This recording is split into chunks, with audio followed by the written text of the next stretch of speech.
Queremos cumprimentar a todos com a paz do Senhor. Amém? Eu quero já agradecer a Deus pela oportunidade de estar aqui com os irmãos desde ontem. Primeiramente ao pastor desta igreja, pastor José Wellington, e também desta convenção, e ao nosso presidente, pastor José Wellington Costa Júnior, presidente da nossa CGADB, vice-presidente desta igreja. Pastor Netinho, Deus abençoe. Ao pastor Lelis também queremos agradecer pelo carinho. Ontem estivemos juntos, hoje também.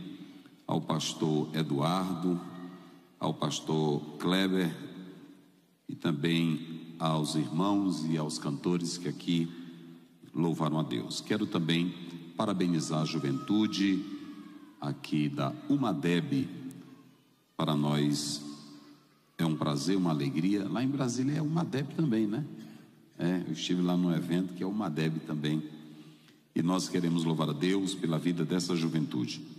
O meu desejo é que o Senhor levante jovens comprometidos com a palavra, jovens que sejam universitários ou profissionais liberais ou um estudioso, não importa, mas que sempre esteja pronto a falar de Jesus aonde estiver. Esse é o meu desejo, e é para isso que pregamos, é para isso que ensinamos, é para isto que estamos aqui, para ter uma juventude forte que glorifica ao Senhor Jesus. Vamos abrir as nossas Bíblias. Agora, hoje nós vamos finalizar a nossa participação no Salmo de número 126. Você que trouxe a sua Bíblia, abra comigo. Nós vamos ler o Salmo por inteiro, que é bem pequeno, só 6 versículos.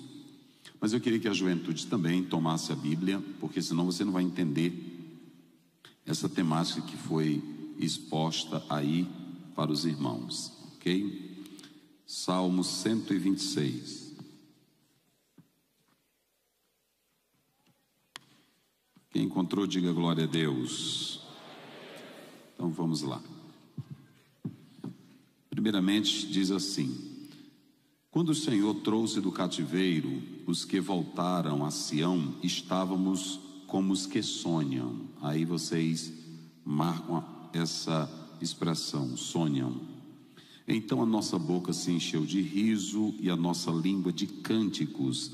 Então se dizia entre as nações: grandes coisas fez o Senhor a estes. Grandes coisas fez o Senhor por nós e por isso estamos alegres. Faz-nos regressar outra vez do cativeiro, Senhor, como as correntes do sul.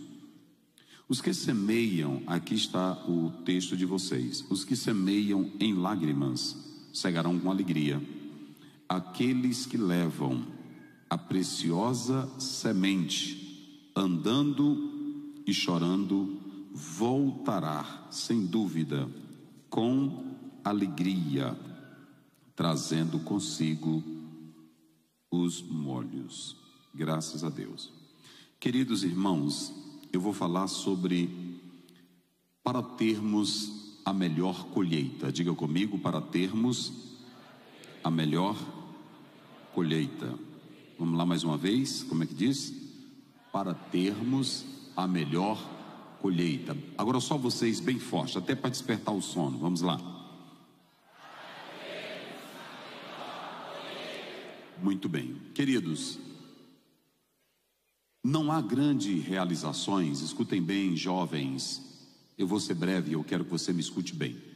Não há grandes realizações, não há grandes conquistas e não há grandes colheitas sem a ação de Deus. Descarte logo toda e qualquer possibilidade de realizar façanhas, de realizar feitos nobres sem a ação de Deus. Quando você lê na Bíblia o livro de Juízes, você vê Gideão, você vê Sansão, Gideão no capítulo 6, 7, Gideão Sansão do capítulo 14 em diante, Jefté do capítulo 11, todos esses homens que realizaram coisas grandiosas foi pelo poder do Espírito Santo de Deus. Nunca tente fazer nada à força. A pregação não pode ser à força, porque aqui não é você quem produz, é o Espírito Santo de Deus. Quem convence, quem abre mente, quem abre coração é o Espírito Santo de Deus.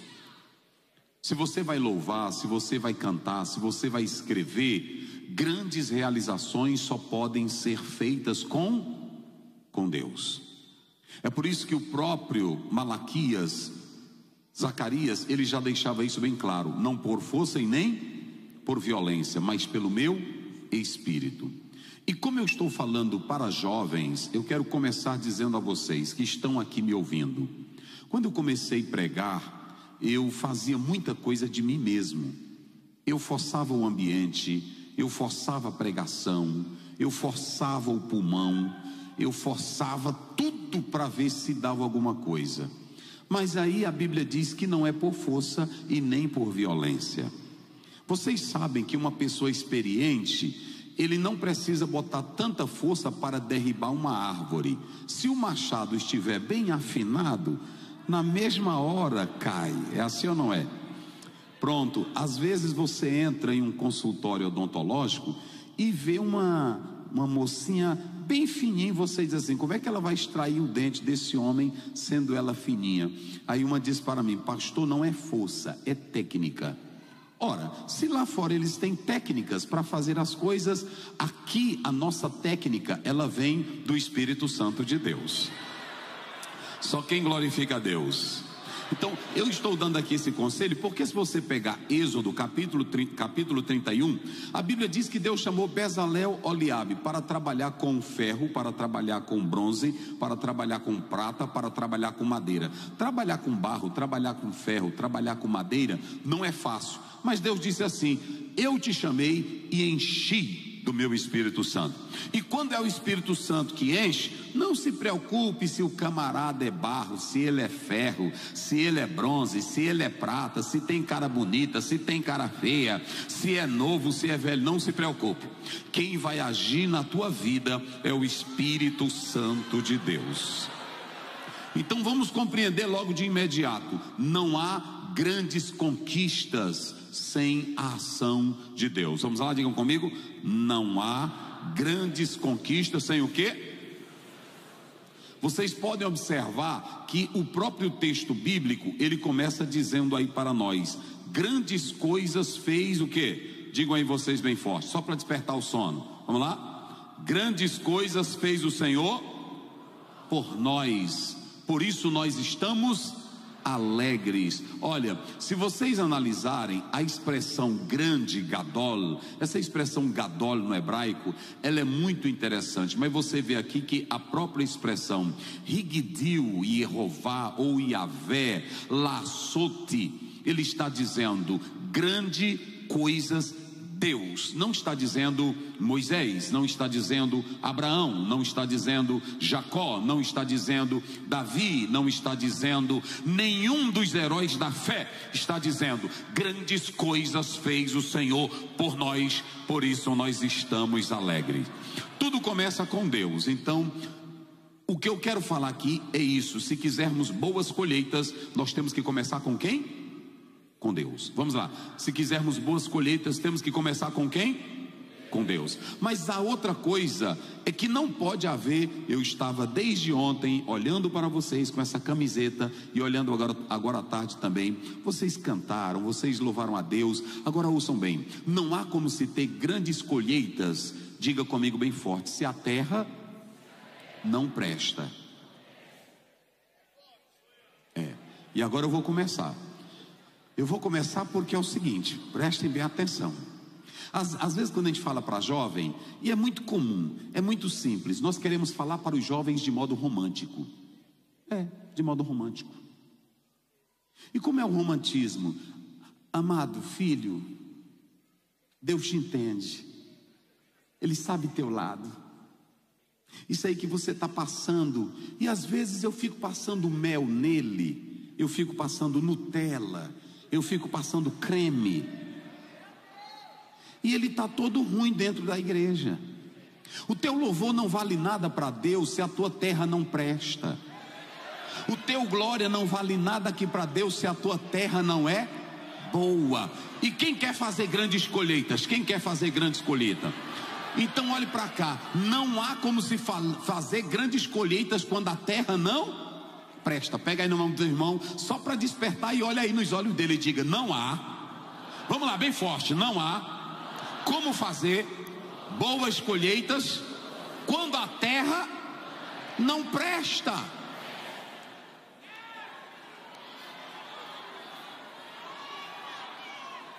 Aí você me diz: pastor Zéu, e como você prova isso? Na Bíblia, Mateus capítulo 13, verso 23, olha para cá. E a que foi semeada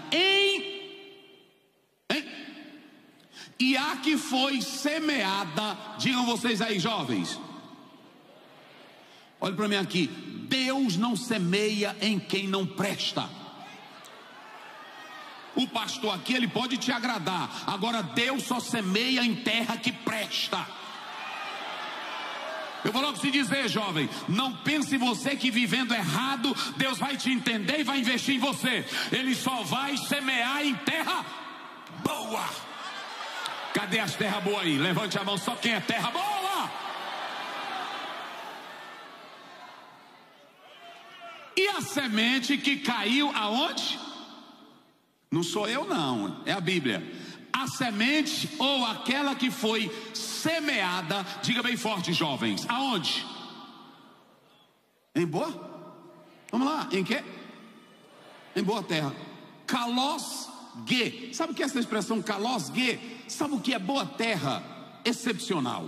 Sabe o que é boa terra? Não há outra igual. Sabe o que é boa terra? Excelente. Sabe o que é boa terra? Aquela que está acima de todos. Sabe o que é boa terra? Aquela que produz.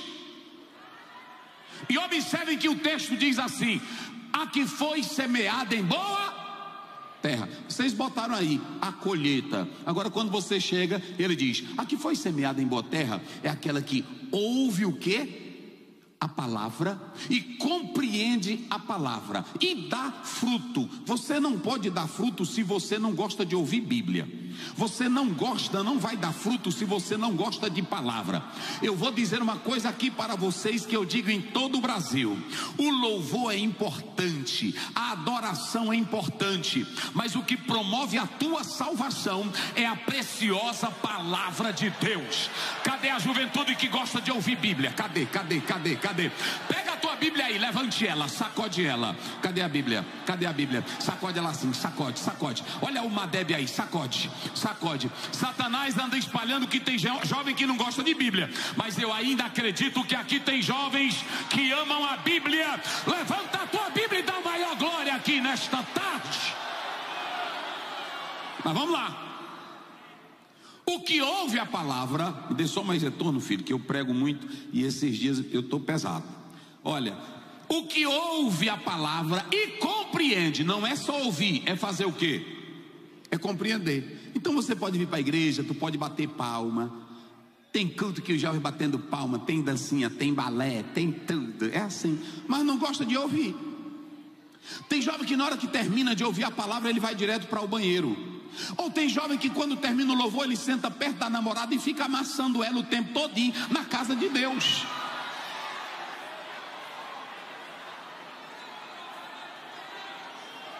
Às vezes a gente está pregando, ele está deitado no colo, ou então encostado no ombro da mulher, como já se fosse esposa dele. Meu filho, aqui não é casa de namorar, é casa de adorar a Deus. E a palavra só pode entrar em quem é terra boa. Cadê os terra boa aí? Eita, glória a Deus. Trisca aí nele e diz: tu é terra boa? Pergunta aí se é terra boa.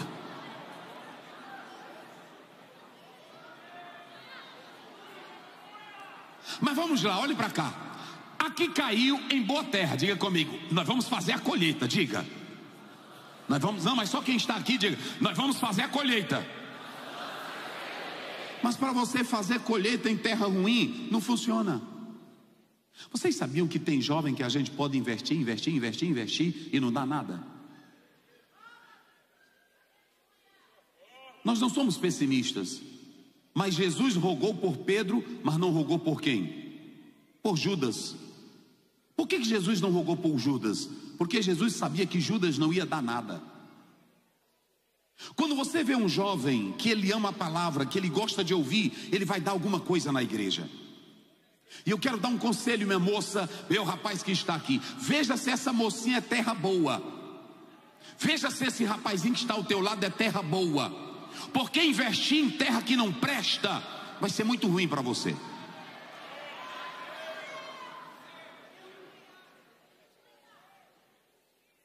Olha aqui. Aqui caiu em boa terra, é o que ouve, é o que compreende e dá fruto. Eu quero que uma moça ou um rapaz fique de pé e termine o versículo, se você souber. O 23. Quem sabe? Termine. Só se você puder, só se você quiser. Cadê um jovem, uma moça? Rapidinho. Sem olhar na Bíblia. Não adianta olhar na Bíblia agora. E nem no celular. Eu quero que isso aqui é muito pregado. É só para vocês entenderem. Se vocês estão com uma temática tão linda, a colheita.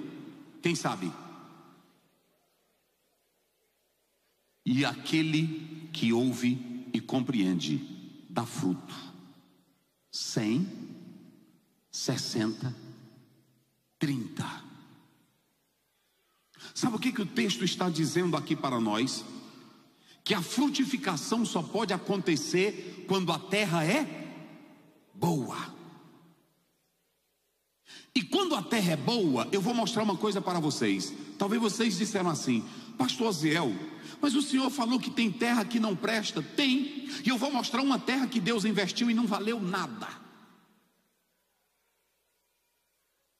A Bíblia diz em Isaías capítulo 5 versículo 2: eu peguei uma vinha,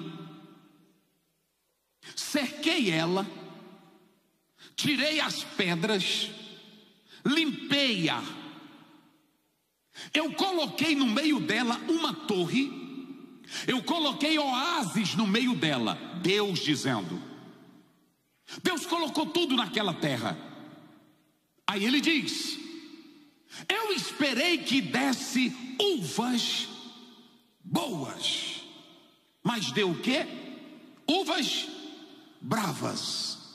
Não tente colocar bênção de Deus, pérolas de Deus em terra que não presta. Jesus disse que não é para dar pérolas, não é para dar bênçãos aos porcos. O Senhor não vai plantar coisa em você se você não presta. Ele planta quando você diz: Senhor, a minha terra não está boa. Entra nela aqui e começa a aradar ela. Tira a inveja, tira o ciúme, tira a maldade. E aí vai começar a brotar os frutos do Espírito Santo de Deus. Queridos, o texto que vocês escolheram, ele só tem duas partes. Por isso que eu disse que eu fazia questão de começar com este salmo hoje e não ontem, porque ele precisa de uma análise mais cuidadosa. Em primeiro lugar, nós sabemos que Israel sempre enfrentou lutas e cativeiros. Sabemos da prisão que eles estiveram, ou escravidão que estiveram no Egito. Sabemos do cativeiro babilônico que eles passaram, e sabemos que o que eles vão viver, estão vivendo e vão viver ainda é consequência da quebra de Deuteronômio 28. Ou seja, 3 grandes cativeiros Israel vem passando. O último nós sabemos quando são expulsos da própria terra deles. Então Israel vem ao longo do tempo passando por lutas. Eu li de um certo teólogo que diz que esse salmo revela 3 coisas. O Deus que liberta. Quando você olha para Êxodo, Deus libertou Israel da escravidão do Egito.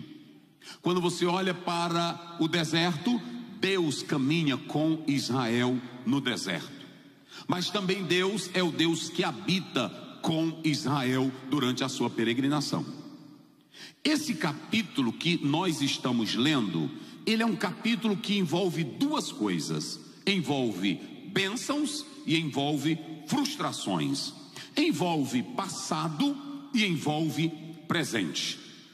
E só para vocês terem uma ideia, do versículo 1 do Salmo 126, versículo 1 até o versículo 3, nós podemos analisar que essa passagem bíblica do capítulo 1, do capítulo 26, 1 a 3, mostra duas coisas.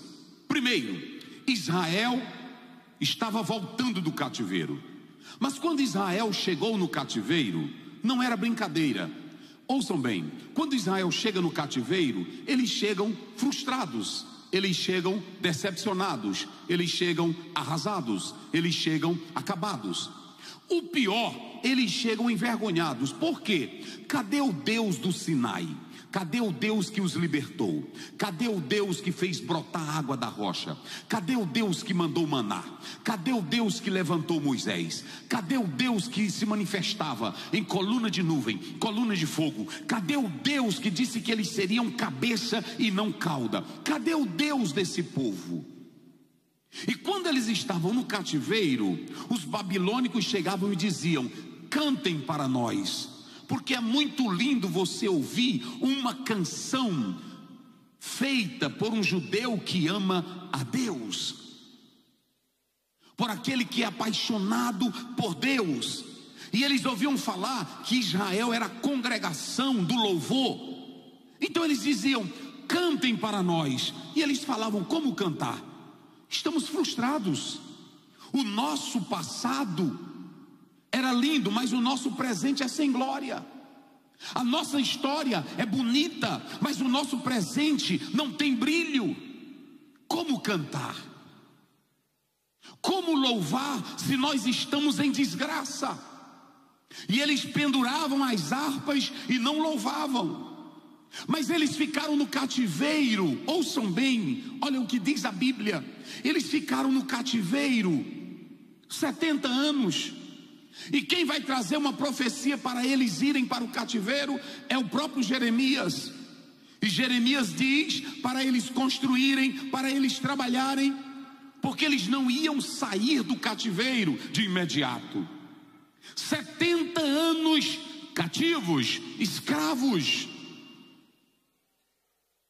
Só que lá, de repente, começou alguém a nutrir uma esperança. Baseado na profecia de Jeremias, começou a ter uma fé, começou a ter uma crença, começou a brotar dentro deles um sonho. Digo comigo, sonho. Por isso que eu pedi para vocês colocarem a palavra halam. Essa palavra halam do hebraico é sonho. Diga comigo, sonhos. Nunca deixe de sonhar. Escute aqui, mesmo que esteja na miséria, não deixe de sonhar. Mesmo que você seja do bairro mais pobre de São Paulo, não deixe de sonhar. Não importa a tua cor, não importa a tua posição, não deixe de sonhar. Sonhos são bons. Eu não estou falando de sonhos de pesadelos. Eu não estou falando dos sonhos promovidos pela nossa mente devido ao cansaço físico. Eu não estou falando dos sonhos que o Freud tentava explicar. Eu estou falando do sonho profético. Nunca deixe de sonhar sonhos proféticos. E o que são os sonhos proféticos, pastor Aziel? Eu estou aqui na prova, eu estou na luta, eu estou na batalha, mas um dia Deus vai me levantar daqui e vai me colocar no lugar certo. É isso que é sonho profético. Agora olhem para cá, no cativeiro, humilhados, sem nada, eles estavam sem esperança. Mas alguém começou a nutrir sonhos. E aí, quando você pega esse capítulo 126, 1 a 3, ele diz assim, quando você vai para Lamentações 3:21, eu quero trazer à memória as coisas que me trazem esperança. Lá no cativeiro, alguém começou a dizer, eu me lembro do Deus que um dia abriu o mar vermelho. Começou a sonhar. Eu me lembro do Deus que andava conosco na coluna de nuvem e na coluna de fogo. Começou a sonhar.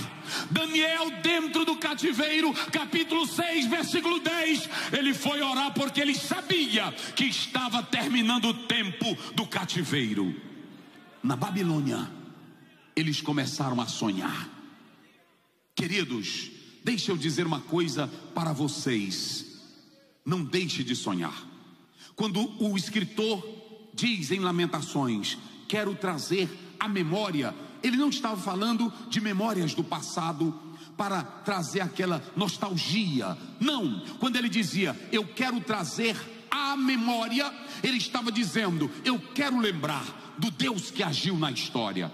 Eu quero lembrar do Deus que fez história. Eu quero lembrar do Deus que ainda continua e vai fazer história. Jovens, sonhe. E mesmo que o teu sonho seja pequeno, se você tem um Deus que é grande, Ele vai realizar aquilo que Ele fala em você. Eu vou só dar um exemplo aqui sobre sonhos. Olhem para cá. Quando você lê Gênesis, basta você ler o 17. Quando o anjo falou para Abraão dizendo, Abraão, tu serás pai, era o sonho dele.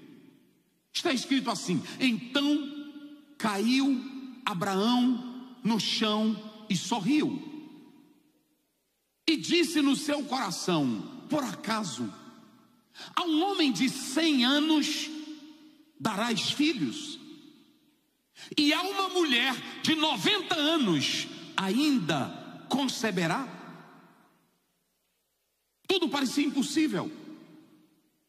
Quando você vai para o 21:6, a Sara, ela abre a boca e diz assim, e disse ela, Deus me fez riso, e todos irão sorrir comigo quando ver o que Deus fez na minha vida. Então, quando o judeu estava lá no cativeiro, que um sonhava e dizia assim, um dia Deus vai nos libertar, um dia Deus vai nos tirar do cativeiro, um dia Deus vai nos tirar daqui. A Bíblia diz que até os babilônicos zombavam do povo de Deus. Ou seja, o Deus de vocês não é Deus. Se fosse Deus, vocês não estariam aqui no cativeiro. O Deus de vocês não é Deus. Se fosse Deus, vocês não estariam nessa desgraça. Mas aí a Bíblia diz claramente que um dia Deus levantou um homem chamado Ciro, servo de Deus. E a Bíblia diz que ele deu a liberdade de Israel. Queridos, e quando Deus deu a liberdade, a Bíblia diz que a boca de cada israelita encheu-se de riso, e eles começaram a cantar. E quando começaram a cantar, a Bíblia diz que a multidão do lado de fora, não foram eles, a multidão do lado de fora começou a dizer, grandes coisas fez o Senhor por eles, por isso eles estão alegres. A primeira coisa que eu quero pontuar com vocês aqui é que para Deus começar a fazer grandes coisas, Ele precisa fazer uma restauração. Olha o que diz assim, o texto diz que esse povo teria que passar pela restauração do Senhor. Ou seja, Deus precisa ou precisava tirar deles algo que nós vamos falar. Deus olha para eles e agora dá um sonho. Esse sonho se concretiza, esse sonho se realiza. Eles voltam para a terra. Sabe por que eu falei ontem que muitos pregadores, e eu tenho um grande problema, eu gosto muito do literal da Bíblia. Eu não gosto muito de analogia da Bíblia. Eu não gosto muito de suposições, porque tudo isso às vezes leva a heresia e a forçar o que o texto não está dizendo. Nós usamos muito esse versículo para pregar, para ganhar almas. Tudo bem, pode ser usado metaforicamente, mas literalmente não dá para ser usado. Por que não dá para ser usado? Porque veja bem, quando você chega no 4, aqui você tem outra situação. Agora vamos entender. Deus tirou eles do cativeiro babilônico. O Senhor tirou aquele povo do cativeiro babilônico. Só que quando eles voltaram sorrindo, eles voltaram alegres, eles voltaram felizes. Agora diga vocês e preguem comigo: quantos anos Israel passou no cativeiro? 70. Vamos lá, bem forte. Quantos anos? 70. Mais forte. Quantos anos? 70. Então preste bem atenção, irmãos. 70 anos não era mais a geração antiga. 70 anos, toda aquela geração passada havia morrido. 70 anos, eles perderam contato com a economia, ou aliás com a agricultura. 70 anos, eles perderam contato com o trabalho e de serem líderes, porque eram escravos.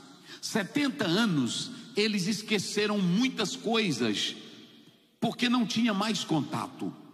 Mas vem o pior: 70 anos, muitos tinham se acostumado com a vida da Babilônia.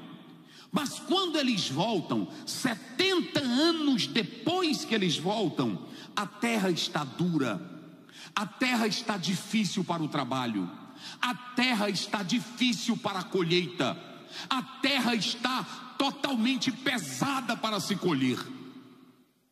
Quando eles voltam, eles voltam sonhando, eles voltam sorrindo, eles voltam dizendo: Deus libertou. Eles voltam cantando: o Senhor é Deus. Eles voltam cantando: grandes coisas fez o Senhor por nós. Só que eu vou dizer uma coisa aqui para vocês: a primeira parte é a de Deus, a segunda parte de quem é? Vocês já sabem. A primeira parte é a de Deus, e a segunda parte de quem é? A primeira parte, só um milagre. Ninguém ia tirar Israel do cativeiro a não ser Deus. A segunda parte é a do homem.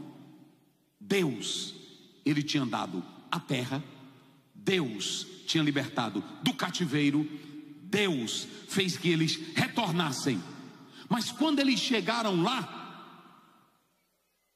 eles foram olhar, aqueles que vinham cantando milagre, aqueles que vinham dizendo: Deus é o nosso Deus. Quando eles chegaram na terra, o negócio estava pesado. E tem crente que só quer o milagre, mas não quer o machado para derrubar a árvore. Tem jovem que só quer o milagre. Senhor, manda essa jovem para mim. Pega teu machado, filho, vá atrás. Tem jovem que é só dizendo: Senhor, abre a porta para mim, me dá um bom emprego. Cadê teu currículo? Você pensa que hoje um jovem com datilografia vai alcançar alguma coisa? Então diga comigo: tem coisas que só Deus faz. Vamos lá, jovens. Tem coisas que só Deus faz, mas tem coisa que é para mim fazer. Se a jovem está dentro de casa morta de preguiça, aí a mãe dela diz assim: varre a casa, minha filha. Aí ela pega aqui a vassoura e diz: Espírito Santo, me ajuda a varrer essa casa. O Espírito Santo vai te ajudar? Sim ou não? Não. Pegue a vassoura e, mesmo cheia de preguiça, comece a varrer a casa. E quando você começar a varrer a casa, aí você vai cantando esses hinos que vocês cantaram aqui hoje. Você pode cantar o da Cassiane. Jesus, eu vou tirar esse 500 graus de preguiça e vou colocar os 500 graus de poder.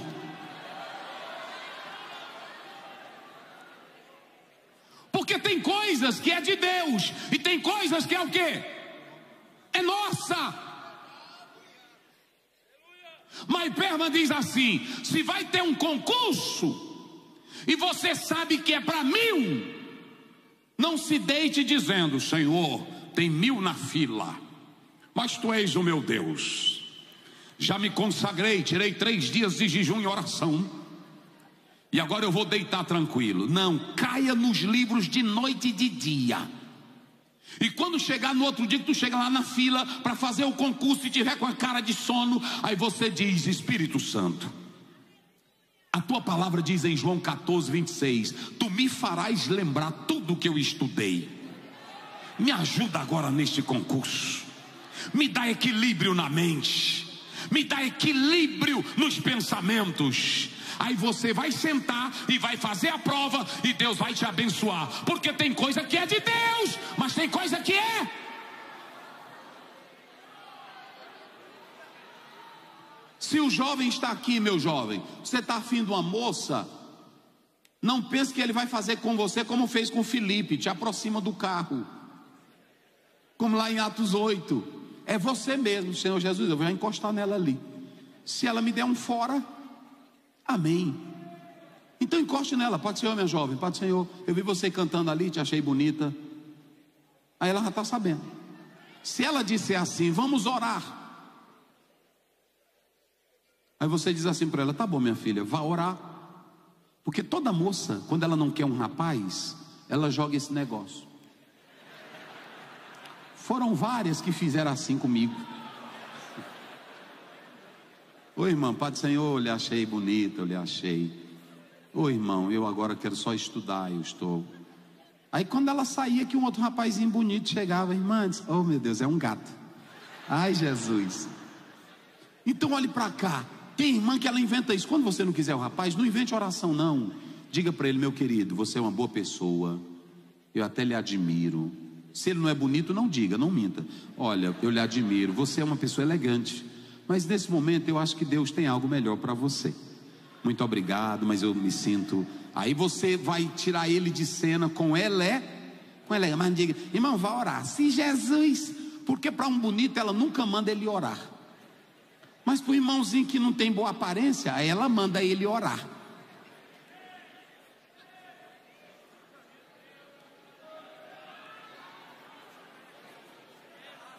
O que eu quero dizer aqui, olhe para cá. É por isso que eu falei para vocês aqui, escutem.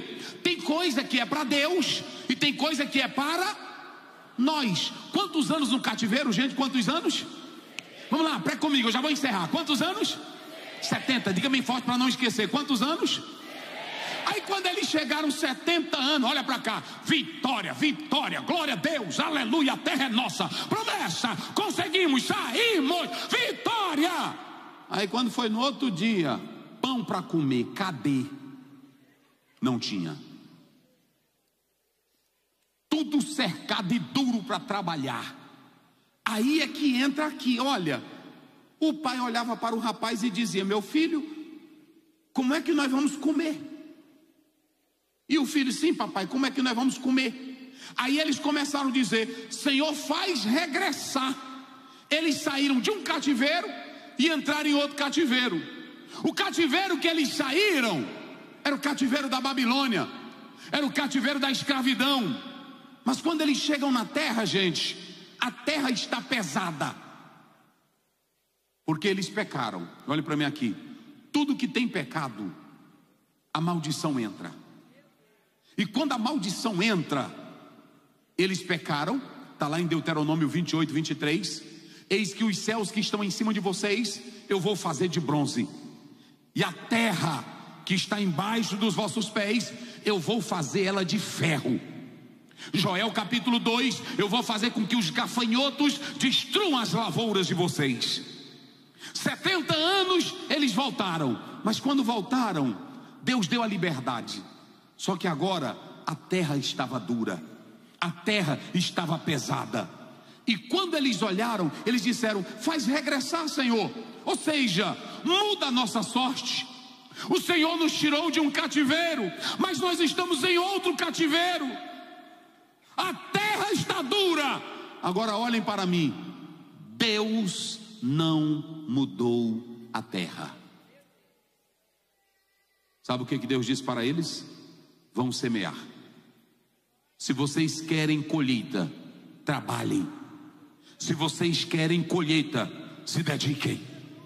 Se vocês querem colheita, olha o que ele diz, lágrimas. Isso aqui é tão lindo que ele não pega qualquer outra palavra, ele pega a palavra que tem aí, é semeador. Não se há semeador sem luta. É por isso que ele diz aí no verso 5, os que semeiam com lágrimas, O pai pegava o material de trabalho e ia para o solo duro, rígido. E quando ele dava a primeira trabalhada, as mãos com calos, e eles choravam, lágrimas. Eles pegavam a semente que tinham, pegavam o alimento que tinha, e para dar mais alimento eles se esforçavam e tiravam até dos filhos. É por isso que a Bíblia diz: os que semeiam com lágrimas, os que semeiam com lágrimas, aquele que leva a preciosa semente. Aqui não é o evangelho. A semente aqui era a esperança de que haveria um dia que eles pudessem comer pão outra vez. Com lágrimas, enfrentando o solo duro, não sabendo mais trabalhar com a lavoura. O texto aqui é claro: eles vão andando e chorando, plantando e chorando, trabalhando e chorando, as lágrimas descendo, o suor descendo, mas trabalhando. Olhem para cá, Deus não tem bênçãos para quem é preguiçoso, para quem é preguiçosa.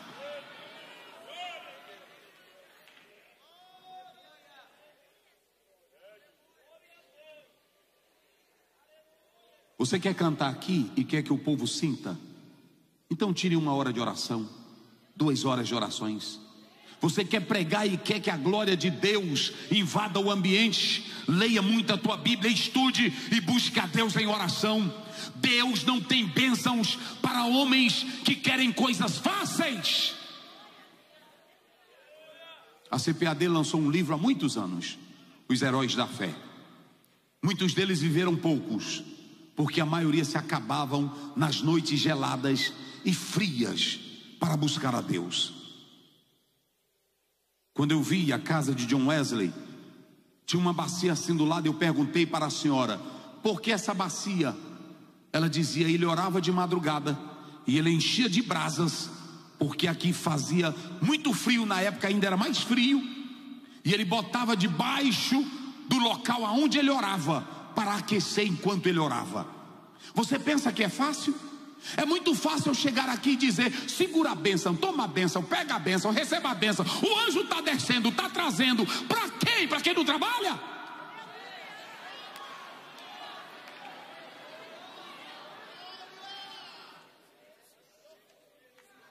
Pega teu picarete, meu filho.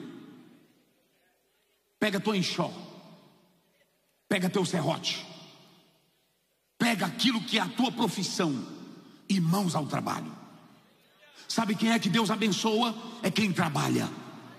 E isso em todos os setores. E sabe por que eu deixei essa palavra para esta manhã, para esta tarde? Porque Deus quer falar com você aqui com esta palavra.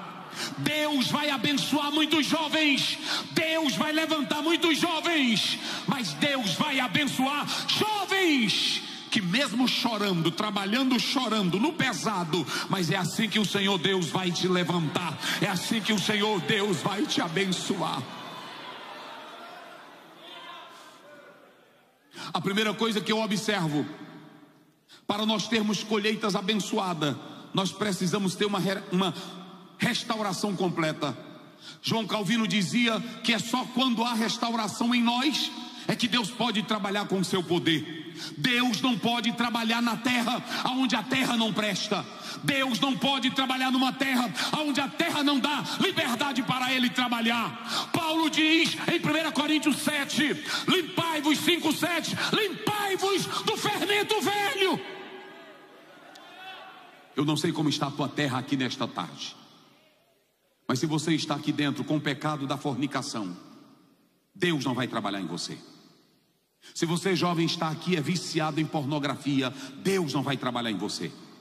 Se você está aqui, rapaz, e vive com a vida dentro da igreja de duas maneiras, Deus não vai trabalhar em você.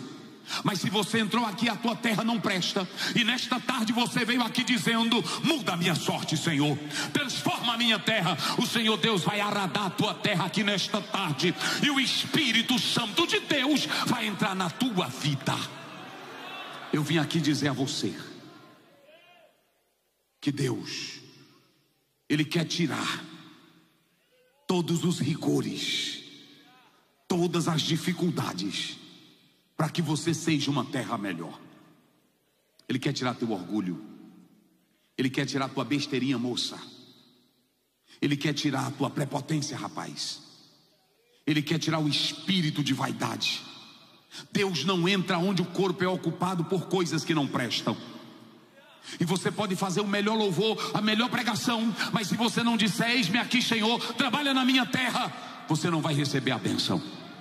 Mas eu sei que eu estou falando com jovens que a terra está purificada, mas outros que nesta tarde o Senhor está chacoalhando. O Senhor está dizendo: eu vim tratar contigo aqui, eu vou tirar tudo que não convém. Quem acredita nisso? Quem acredita nisso? É preciso lágrimas. Não há colheita boa sem lágrimas. Charles Spurgeon dizia que as lágrimas, elas são os sinais de que nós queremos mudança. E quando eu falo de lágrimas, eu não estou falando de coisa forçada. Porque tem irmão que quando está naquele movimentão, ele faz que até está chorando. Tem deles que pode até passar um cuspizinho aqui, porque ele está vendo o outro, ele está seco, e o outro está chorando. Ele diz: meu Deus, eu não choro. E ele passa um cuspinho. Aí ele olha assim. Tem outros que ficam fazendo que está chorando, mas não está chorando nada. O Senhor não quer essas lágrimas. A W. Tozer dizia: mais do que lágrimas, Deus quer transformações.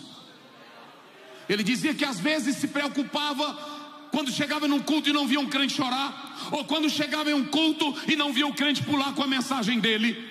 Depois Deus disse para ele: mais do que pulo e lágrimas, eu quero um coração por dentro transformado para adorar e glorificar o meu nome.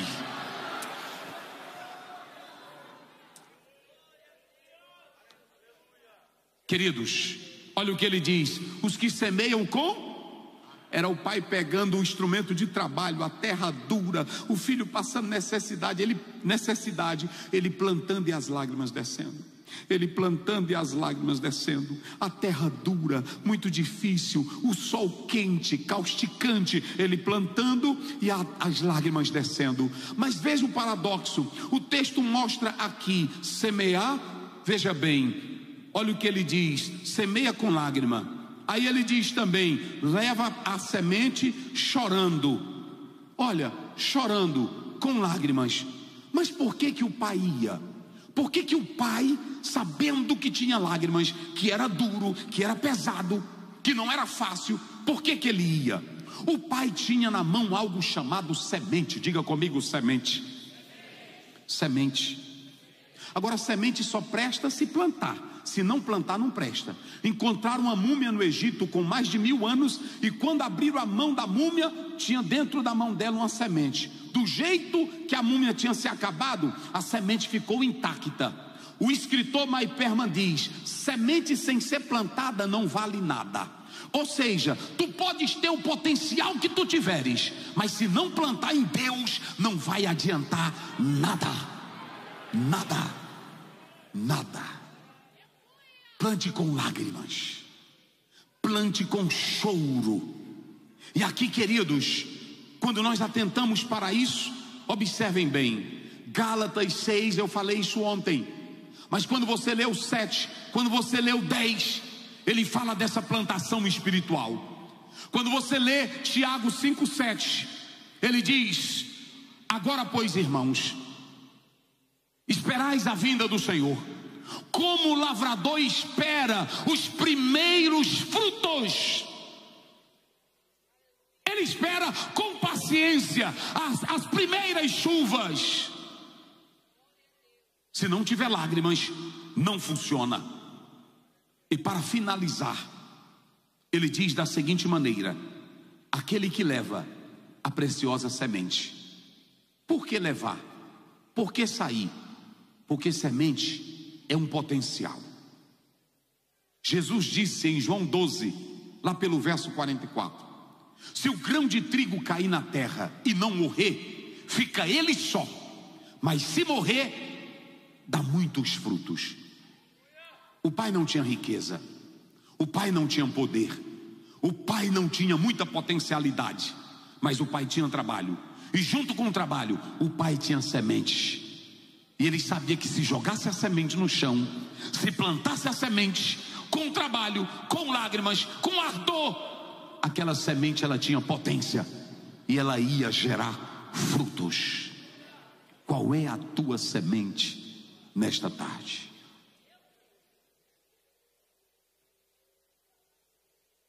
João 4,35, Jesus disse: olhai para os campos e vede que eles estão brancos para a ceifa. Agora eu vou finalizar trazendo para o evangelho. Não há evangelho de sucesso quando não há lágrimas. Não há evangelho de transformação quando a pregação não comove você. Não há evangelho de verdade quando você não se arrepende. A Bíblia diz em Romanos capítulo 10, verso 15: como ouvirão se não há quem pregue? Quão formosos são os pés dos que anunciam a paz e dos que anunciam coisas boas.